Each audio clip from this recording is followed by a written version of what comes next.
Un bouleversement majeur survient en Iran et le signe le plus fort ne vient pas seulement des rues ni des menaces militaires. Il provient de la machine de propagande ayant soutenu la République islamique pendant des décennies. En ce vendredi 1er mai 2026, la crise apparaît avec force à Téhéran. Le rial s'effondre, la nourriture devient plus chère, les médias d'État critiquent le gouvernement et les organes liés au régime commencent à s'attaquer publiquement. Pendant longtemps, le régime iranien a contrôlé presque tout ce que la population pouvait voir et entendre. La télévision, les journaux, les agences de presse, les chaînes religieuses et une partie d'Internet protégeaient la version officielle. Les dirigeants disaient ce qu'il était permis de savoir, qui était l'ennemi et comment chaque crise devait être expliquée. Mais maintenant, ce mur commence à faiblir, car la crise économique a atteint le cœur de la vie quotidienne. Je vais tout te raconter dans un instant, mais pour l'instant, tu vas vouloir t'abonner à la chaîne pour rester bien informé. Des infos en temps réel, avec une qualité journalistique et une crédibilité inégalée. Milson Alves. Le point le plus sensible, c'est la monnaie. Le dollar est passé à environ 1 800 000 rials selon les informations qui circulent dans la presse internationale. Sur le papier, cela fait de toute personne possédant des dollars un millionnaire en Iran. Dans la réalité, cela signifie une perte de valeur, un marché plus cher et des salaires qui fondent. La population ne mesure pas la crise dans les discours politiques, mais dans le prix des œufs, du pain, du riz, des médicaments et des transports. À Téhéran, des témoignages indiquent qu'un œuf peut coûter près d'1 million de rials, tandis qu'un hamburger peut dépasser 5 millions de rials. En même temps, une partie importante de la population vit avec un revenu mensuel d'environ 200 millions de rials. Le chiffre semble élevé, mais l'inflation dévore tout. Quand les produits de base montent si vite, la propagande perd en efficacité. Le peuple peut même entendre le gouvernement accuser des ennemis extérieurs, mais il voit l'effondrement quand il arrive au marché. La crise devient encore plus lourde, car une grande partie des aliments consommés en Iran dépend de l'importation. Des estimations citées par des spécialistes indiquent qu'entre 50% et 70% de la nourriture provient de l'étranger. Avec une monnaie faible, les produits importés deviennent plus chers. Le commerçant paie, répercute le coût et la famille ordinaire réduit sa consommation. Même si la pression extérieure diminue, les dégâts sur le pouvoir d'achat ne disparaissent pas rapidement. C'est dans cet environnement que les médias d'État ont commencé à montrer des signes inhabituels d'usure. Les présentateurs et les voix liées au système ont commencé à demander des explications sur l'inflation, les prix et le manque de contrôle.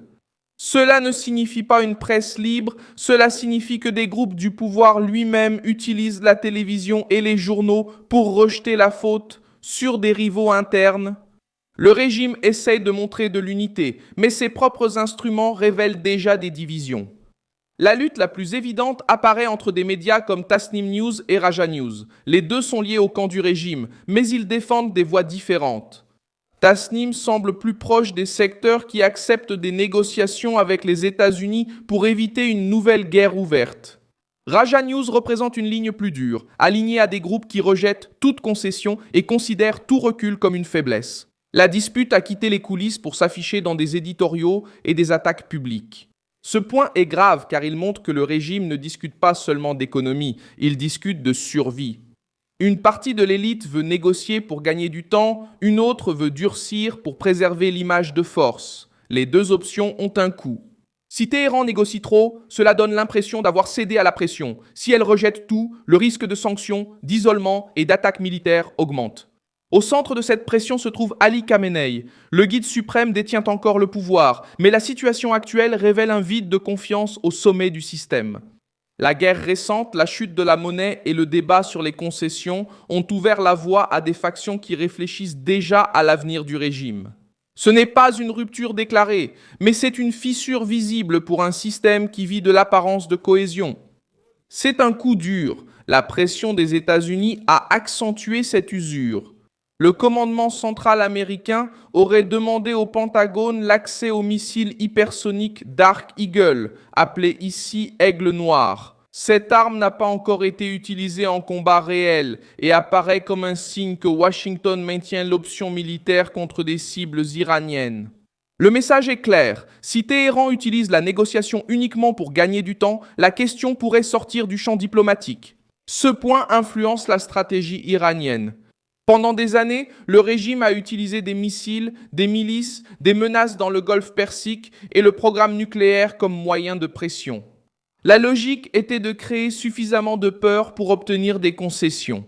Maintenant, les États-Unis semblent prêts à renverser la donne. La Maison-Blanche exige de véritables limites au programme nucléaire et n'accepte pas d'accords qui en préservent le caractère. Para arma atômica.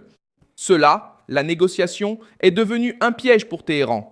Le gouvernement iranien peut faire quelques concessions, mais il essaie de conserver des instruments de pression. Trump a clairement indiqué qu'il n'y aura pas d'accord si le régime insiste pour garder la possibilité de se doter de l'arme nucléaire. Pour Khamenei, accepter cela reviendrait à admettre une défaite stratégique. Refuser cependant maintient le peuple en pleine crise économique et augmente le risque d'une nouvelle action militaire. La population paie le prix de ce conflit, tandis que l'élite débat de la manière de préserver son pouvoir. Le citoyen voit son salaire perdre de la valeur, le commerçant paie plus cher, la famille mange moins. Le jeune regarde vers l'avenir et n'y voit que blocage, censure et inflation. C'est pourquoi la crise économique en Iran ne reste jamais seulement économique. Elle se transforme rapidement en crise politique. Le régime le sait et répond par la répression. Selon Reuters, l'ONU a déclaré que l'Iran a arrêté plus de 4000 personnes depuis le début de la récente crise impliquant l'Iran, les États-Unis et Israël. Les accusations sont liées à la sécurité nationale. En pratique, Téhéran tente d'empêcher que la peur économique ne se transforme en protestation organisée. Les arrestations, la surveillance et les exécutions servent d'avertissement à ceux qui songent à défier le système. Cette méthode a déjà été utilisée auparavant. En 2019, les manifestations contre la hausse des carburants ont rapidement pris de l'ampleur et se sont transformées en révolte contre le régime. La répression a été brutale. À l'époque, Reuters a rapporté des estimations d'environ 1500 morts en moins de 2 semaines. La leçon est restée gravée au sein du pouvoir iranien. Lorsque les prix augmentent trop, la rue peut changer de revendication en quelques heures. L'histoire de l'Iran aide à mesurer ce risque. La révolution de 1979 a promis justice, indépendance et dignité. Avec le temps, le système a concentré le pouvoir entre les mains des chefs religieux, des forces de sécurité et des groupes idéologiques. Le gouvernement qui prétendait parler au nom du peuple a fini par créer une structure qui craint sa propre population. D'autres nations présentent un schéma similaire.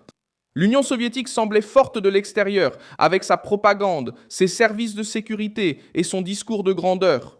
Mais une économie faible, la guerre en Afghanistan et les divisions internes ont miné le système.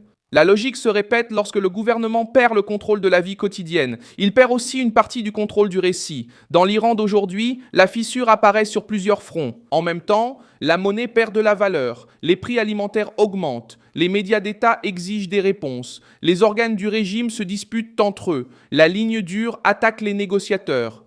Les négociateurs craignent une nouvelle guerre et les États-Unis maintiennent une pression militaire qui pourrait changer le calcul de Téhéran. Le détroit d'Ormuz attire l'attention car il est vital pour le commerce mondial de l'énergie.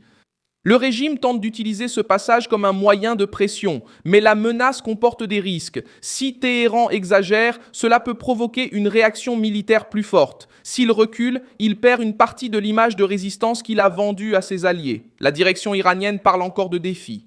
Mais les signes internes racontent une autre histoire. Khamenei peut maintenir un discours de maîtrise.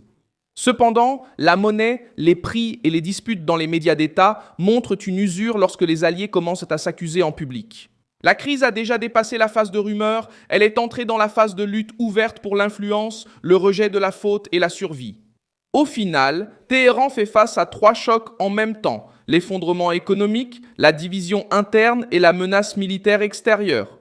Le régime dispose encore de la police, des services de renseignement et des prisons, mais il n'arrive plus à tout cacher. Lorsque la monnaie s'effondre, que les prix des denrées alimentaires explosent et que même les médias d'État commencent à se diviser, l'image d'un contrôle absolu subit un coup dur. Laisse un like sur cette vidéo, abonne-toi à la chaîne et, à la fin, jette un œil aux commentaires pour être encore plus impliqué dans la communauté. Milson Alves.